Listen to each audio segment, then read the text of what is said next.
अब जो गुण रहित सगुन सोई कैसे, जल हिम उपल बिलग नहीं जैसे। अब जो गुण रहित है वही सगुण कैसे है? जल हिम उपल बिलग नहीं जैसे। पानी पानी बह रहा है नदी में, बर्फ हिमालय पे जमा हुआ है, उपल यानी ओले पड़ रहे हैं। ओले पड़ते ना कभी कभी। क्या है ये तीनों चीज? पानी भी वही है, बर्फ भी वही है, और वो उपल जो पड़ रहा है, ओले पड़ रहे हैं, वह भी वही है। तो जैसे यही निराकार भी है, आकार भी है, अर्थात जो निर्गुण है वह इसी उपमा की भांति सगुण होता है। जासु नाम भ्रम तिमिर पतंगा, तेह किम कहिए विमोह प्रसंगा।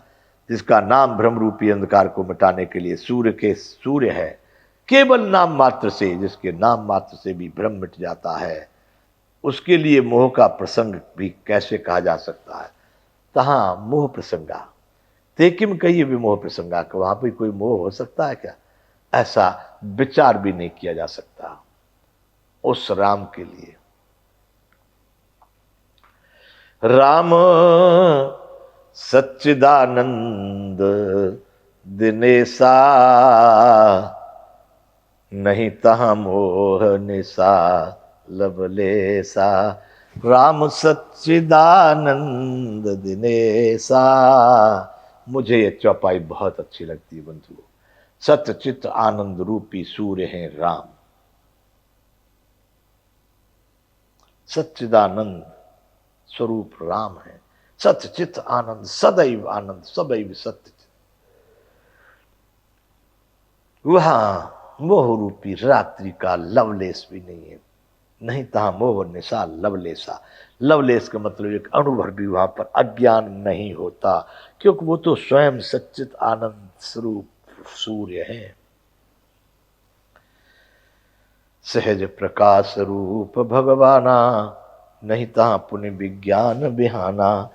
वहां तो विज्ञान रूपी प्रातः काल भी नहीं होता। स्वभाव से ही प्रकाश रूप है, षडैश्वर युक्त भगवान। वहां पर विज्ञान की भी आवश्यकता नहीं, वो बिना विज्ञान के ही है। सहज प्रकाश रूप भगवाना, नहीं था पुण्य विज्ञान बिहाना। विज्ञान रूपी प्रातः काल हो, भगवान तो नित्य ज्ञान स्वरूप है, वहां पर विज्ञान क्या करेगा? अज्ञान रूपी रात्रि हो तब न विज्ञान की जरूरत पड़े। जहां पर अज्ञान है ही नहीं तो विज्ञान की आवश्यकता कहां?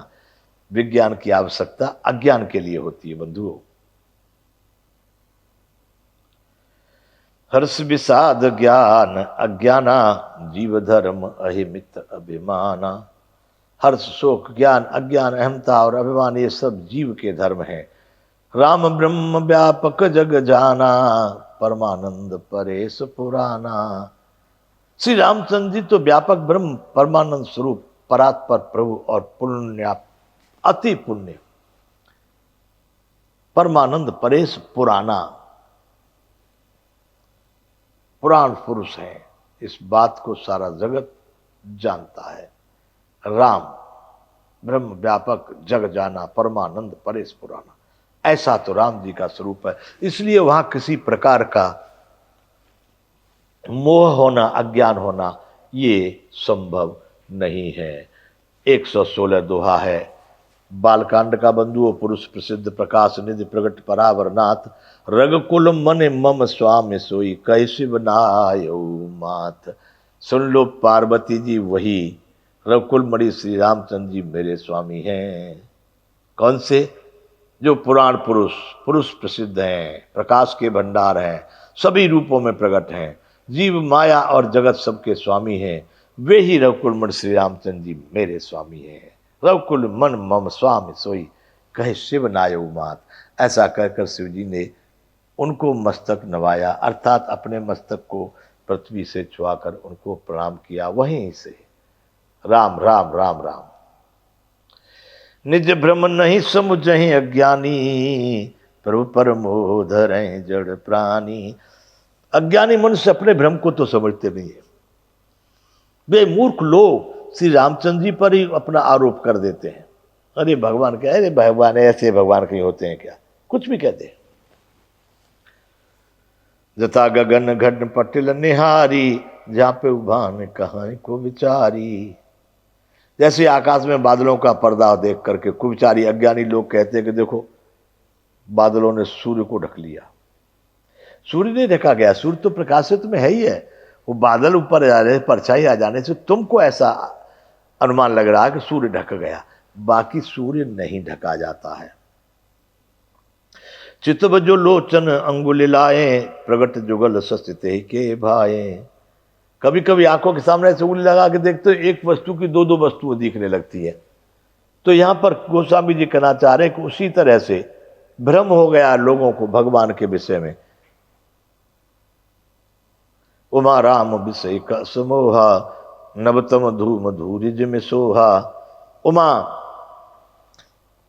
जैसा आकाश में अंधकार, धुएं और धूल का सोहना, आकाश जैसे निर्मल और निर्लेप है, उसको कोई भी मलिन या स्पर्श नहीं कर सकता। इसी प्रकार भगवान श्री रामचंद्र जी नित्य निर्मल और निर्लेप हैं, उनको कभी मोह में या कोई अज्ञान में नहीं डाल सकता, कोई नहीं डाल सकता। आकाश में सब कुछ होते हुए भी आकाश कोई पकड़ में आता है? आकाश किसी से लिप्त होता है? आकाश कोई छू सकता है? कभी नहीं। आकाश में सब कुछ होते हुए भी आकाश परम पवित्र, परम पावन है, अनंत है। ऐसे ही श्री राम जी को कोई भी कुछ कहे, पर राम वही परम ब्रह्म है, जिनको केवल अनुभवी लोग अनुभूति से ही वहां तक पहुंचते हैं। विषय कर्ण सुर जीव समेता, सकल एकते एक सचेता। विषय इंद्रियां, इंद्रियों के देवता और जीवात्मा, ये सब एक की सहायता से एक चेतन होते हैं। अर्थात विषयों का प्रकाश इंद्रियों से और इंद्रियों का देवताओं से और देवताओं का चेतन जीवात्मा से प्रकाश होता है, यानी एक दूसरे के ये पूरक हैं। विषय कर्ण सुर जीव समेता, सकल एकते एक सचेता। देवता और प्राणी एक से एक पूरक है एक दूसरे के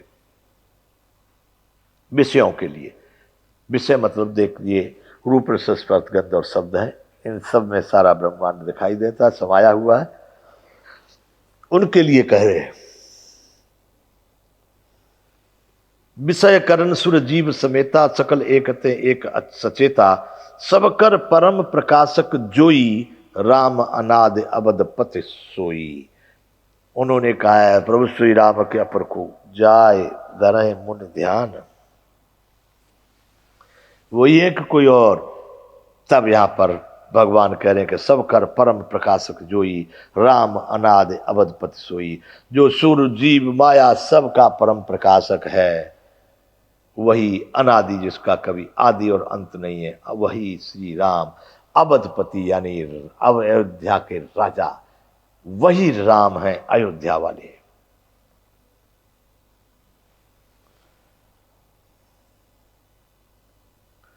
जगत प्रकाश प्रकाशक रामू, मायाधीश ज्ञान गुण धामू।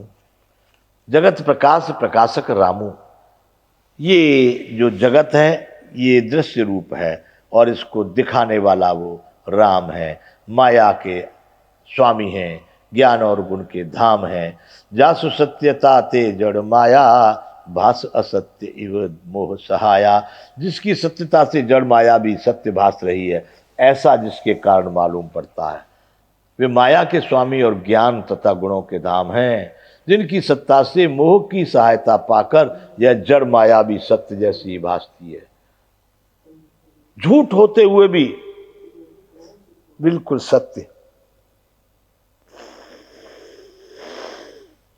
ऐसा आभास होता है कि यह सब सत्य ही सत्य है। जासु सत्यता ते जड़ माया, जड़ है, झूठ है। बंधुओं दोहा है ये 117वां।